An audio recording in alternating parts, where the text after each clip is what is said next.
Welcome to The Explainer. You know, sometimes the weirdest things that happen in financial markets, well, they're actually the ones that tell the most important stories. Today, we're going to unpack a really bizarre stock market rally that was kicked off by nothing more than a rumor. And we'll see how it pulls back the curtain on some of a country's deepest economic challenges. Okay, so here's how we're going to break this all down. We'll start with that really mysterious market surge. Then we'll dig into the recent history that explains why on earth it happened. And from there, we'll pivot to a real-world story that lays bare the true economic test this country is up against. All right, so let's set the scene. A little while ago, the Borsa Istanbul, that's Turkey's main stock exchange, it just took off. A really sudden, powerful surge that kind of came out of thin air. And it left everybody scratching their heads, asking one simple question. Why? I mean, you'd think, right? Maybe there was some revolutionary new tech announced, a fantastic economic report showing incredible growth. Maybe a major positive shift in the global economy. Usually, it's one of those big, concrete things. But, not this time. The entire rally, the whole thing, was triggered by this. The country's president had a long meeting with a pretty controversial former finance minister, a guy named Nurin Nabati. That's it. No new policy, no official statement, just a meeting. Now, this is where it gets kind of weird, right? Because on the surface, this makes no sense. This former minister oversaw a time of serious economic pain. So why on earth would traders be cheering? To get that, we have to look back at the economic playbook from his time in charge. And this right here is the whole key. The Nabati era was all about this really unconventional strategy. Just slash interest rates, even while inflation was absolutely soaring.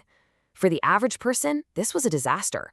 Your money was worth less and less every single day. But, and this is a huge but, for the stock market, it created this artificial boom. With low interest rates and a shaky currency, the stock market became one of the only games in town.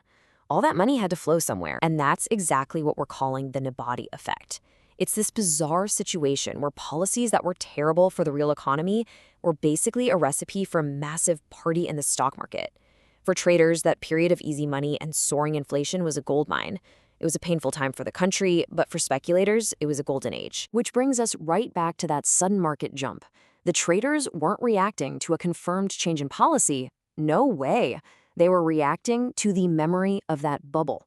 They were hoping, praying for a return to that easy money environment. And this quote just says it all, doesn't it? It shows you the psychology at play. The market has this muscle memory, and it's so strong that just a whisper of a name associated with those good old days of easy credit is enough to spark a buying frenzy. It doesn't even matter if it's based in reality or not. Okay, so this is where the story takes a really sharp turn.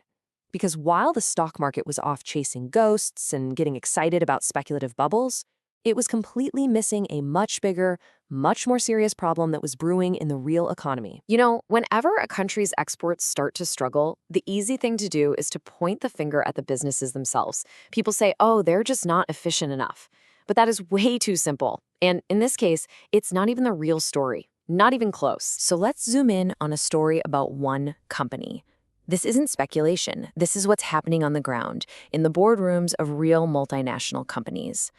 And this powerful little anecdote, well, it tells you everything you need to know about the real challenge. So here's how it went down. A big international company has a factory in Europe that's going down for maintenance. So they turn to their factory in Turkey, which has the extra capacity, and ask them to cover the work. Seems simple. The Turkish team runs the numbers, puts together a quote, and sends it over. And the reply they get from headquarters? Oof. It was a shock. Their price was 15% more expensive than doing the exact same work at their factory in Poland. The company's takeaway was instant, and it was brutal. We need to rely less on Turkey and start shifting future work somewhere more affordable. And that single story, that's not just about one factory losing a contract. It's a snapshot of a huge nationwide problem. The real story here isn't about some speculative stock rally. It's about whether the country is losing its competitive edge on the world stage. That 15% isn't just a number on page. It's a massive red flag. It forces a big company to stop and say, whoa, wait a minute. We need to completely rethink our strategy here. They immediately start looking to move future projects somewhere else entirely, to more competitive places like Thailand. So here's the bottom line. You've got this huge, glaring disconnect. On one side, you have a stock market that's basically living in the past, chasing the ghost of an old bubble. And on the other side, you have the real economy, which is facing a structural crisis, where rising costs are making it too expensive to compete, and it's scaring away long-term investment. And all of this leaves us with a pretty critical question, doesn't it?